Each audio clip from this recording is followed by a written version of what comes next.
Hey guys, it's story time with Miss Thompson. It's such a beautiful day out here today after all the rain. I thought I would come out and read with you today. We are reading Junie B. Jones and a Little Monkey Business.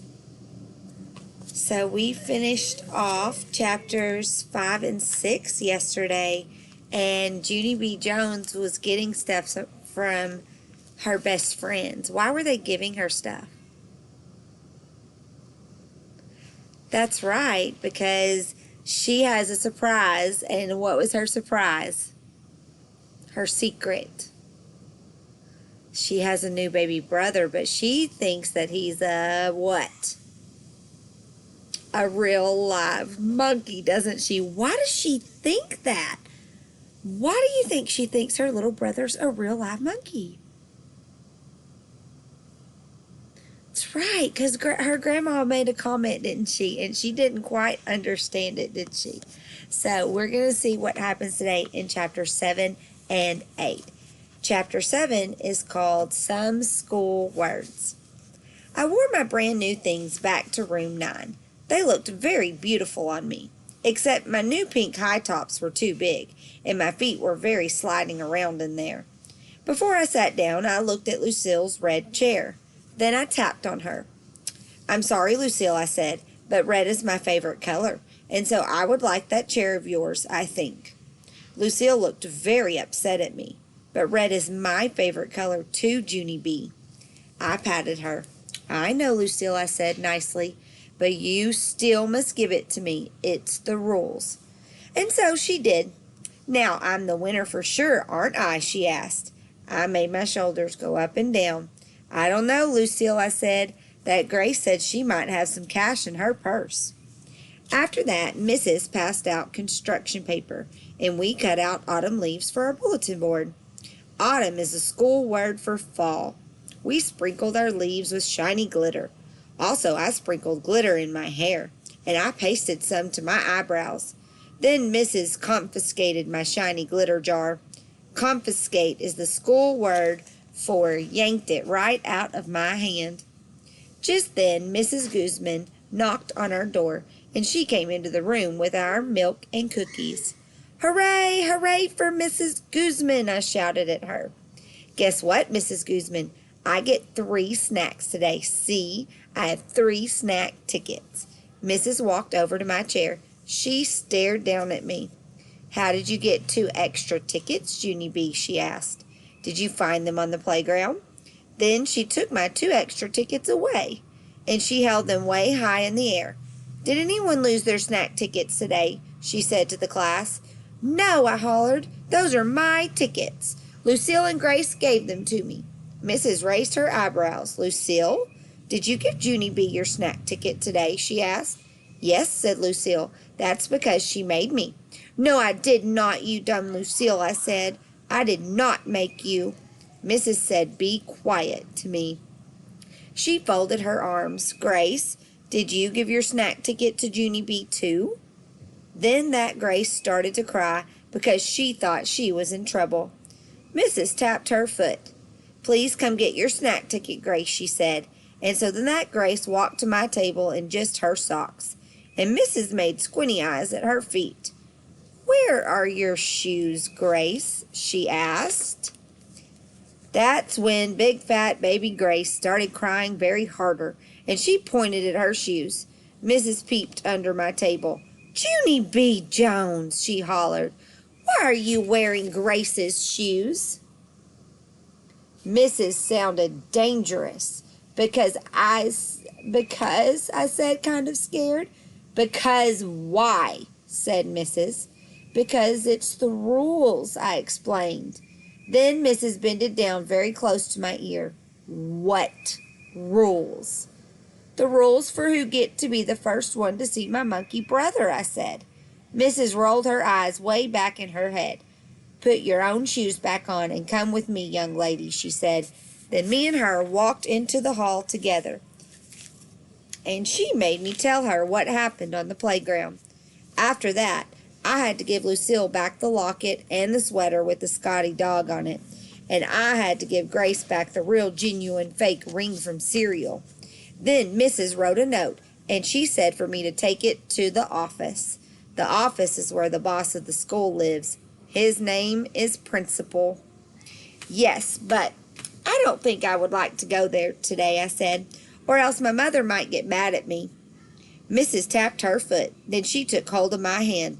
Let's go, young lady. March, she said. And so then me and her marched to the office. March is the school word for pulled me way too fast. Next is Chapter 8, Me and Principal. The school office is a scary place. It has loud ringing phones and a typing lady who is a stranger, and a row of chairs where bad kids sit. Mrs. plopped me in a blue one. Wait here, she said. Yeah, only I'm not bad, I whispered to just myself.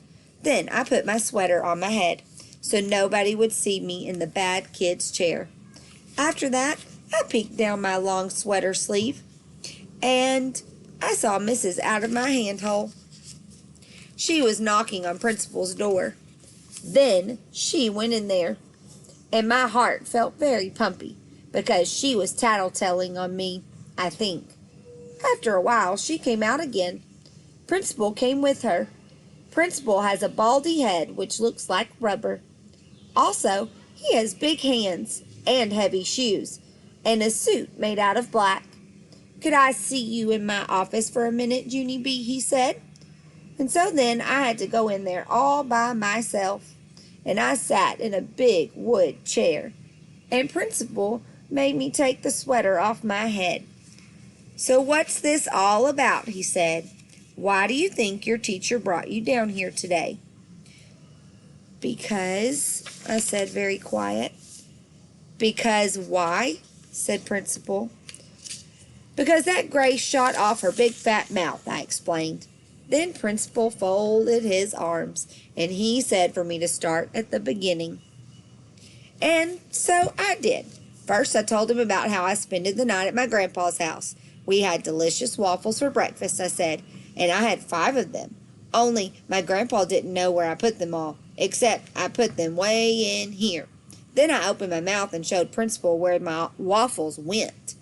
After that, I told him how my Grandma Miller came home from the hospital, and she told me I had a monkey brother, for really and honest and truly. And so then I told the children at show and tell, I said, and at recess, Lucille and that Grace started giving me lots of pretty stuff, because they wanted to be the first to see him. Except, too bad for me, I said, because when we came inside, Mrs. found out about the snack tickets, and then that Grace shot off her big fat mouth about her shoes. And so I got marched down here, and I had to sit in the bad kid's chair. Then I smoothed my skirt. The end, I said nicely. Principal rubbed his head that looks like rubber. Junie B., maybe we should go back to when your grandmother came home from the hospital, he said. Can you remember exactly what she said about your brother being a monkey? I scrunched my eyes real tight to remember. Yes, I said. Grandma Miller said he was the cutest little monkey she ever saw.